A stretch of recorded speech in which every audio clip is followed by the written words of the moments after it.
What are the steps of the human act? Hi, I'm Mike Mason. This is the Immortal Combat Podcast. The Immortal Combat Podcast is the podcast arm of Viri Christi. Viri Christi is a Catholic lay apostolate devoted to help young men attain the full stature of Christ by growing strong in mind, body, and spirit. If you'd like to learn more about our work, you can check us out online at virichristi.com. All right, fellas, this is the Intro to Moral Theology, episode 15. This episode is going to be one of our more practical ones, okay? So what nice thing about moral theology is sometimes I got to teach you guys some things that are a little abstract, a little theoretical. But a lot of times those abstract theoretical things, we can draw them down to things that are very practical and helpful.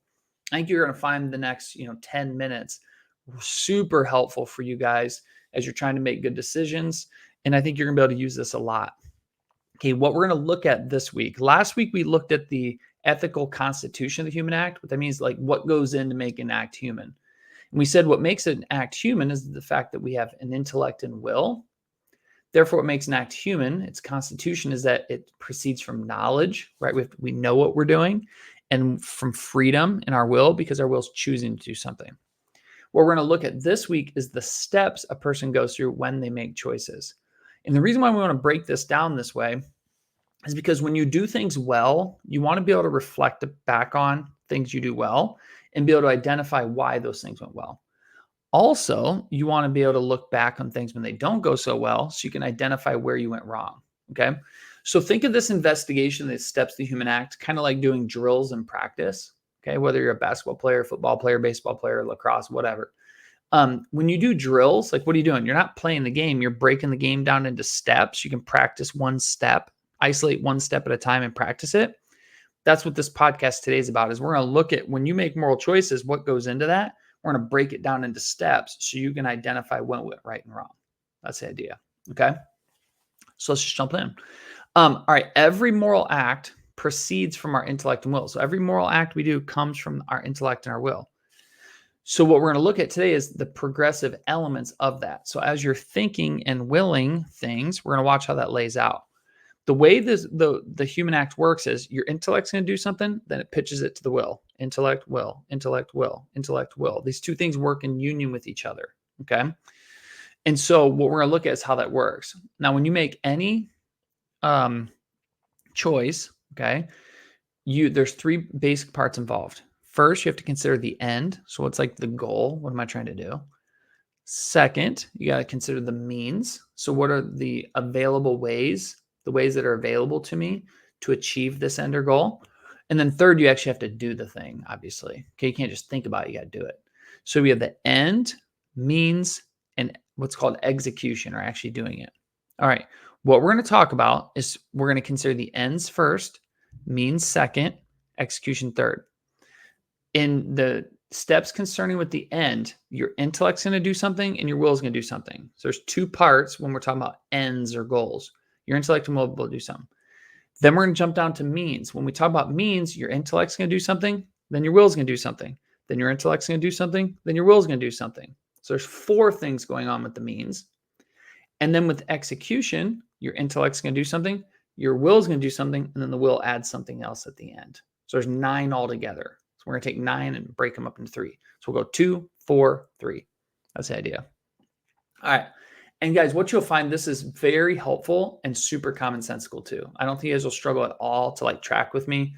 It'll be good. All right. First thing, when you're making choices, you have to consider what your goal is. So the first thing you have to do is you go, okay, what is it that I want to do? So you have a goal. Let's say your goal is to be a first team all conference baseball player. Let's say your goal is to graduate high school in the top 25% of your class, or to get into some university. Okay. You first have to think about the goal.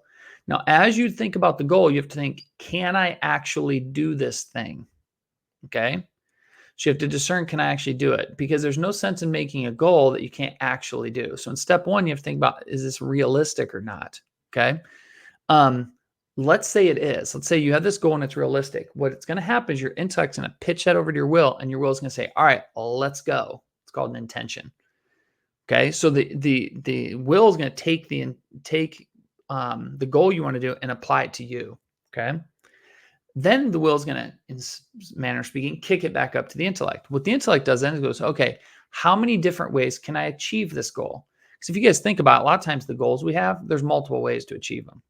So what your intellect's going to do is going to think through like, all right, what are the 2, 3, 4 ways I can do this thing? Once it settles on those, it kicks it over to the will, and the will looks at them, finger quotes in the air, and consents, says, okay, yeah, these are pretty good. Well, we still can't act yet because you can't do 3 or 4 things at once. So what the intellect then does is it makes a judgment by limiting the 2, 3, or 4 to one choice.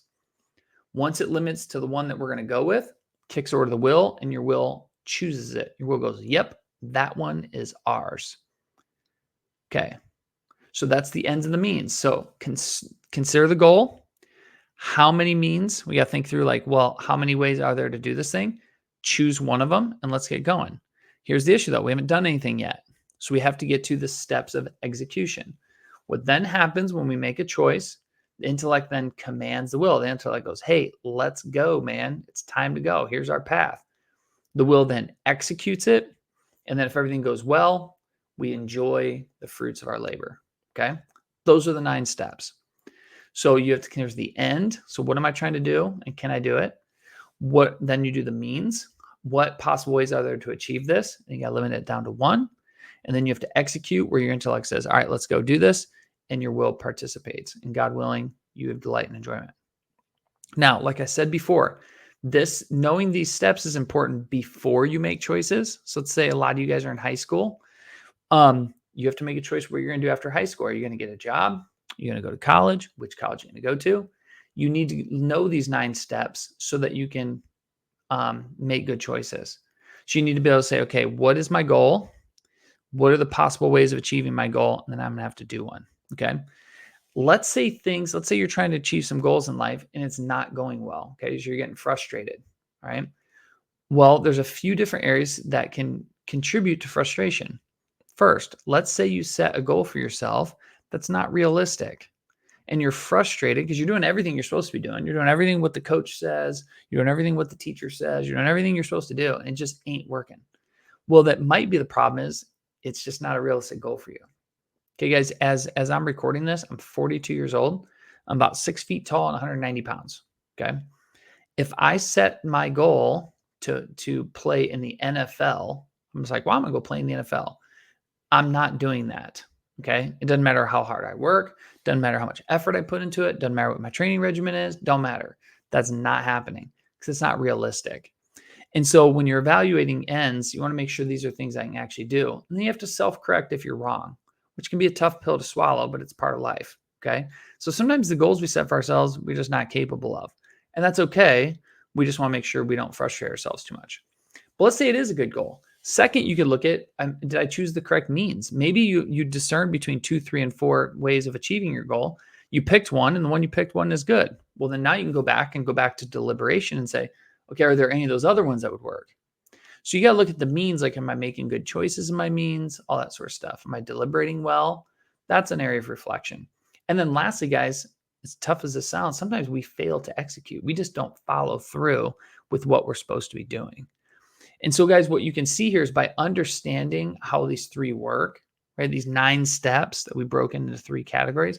By understanding this, you really have a real good toolbox to make good choices. Okay. And I'm going to encourage you guys to use it as such.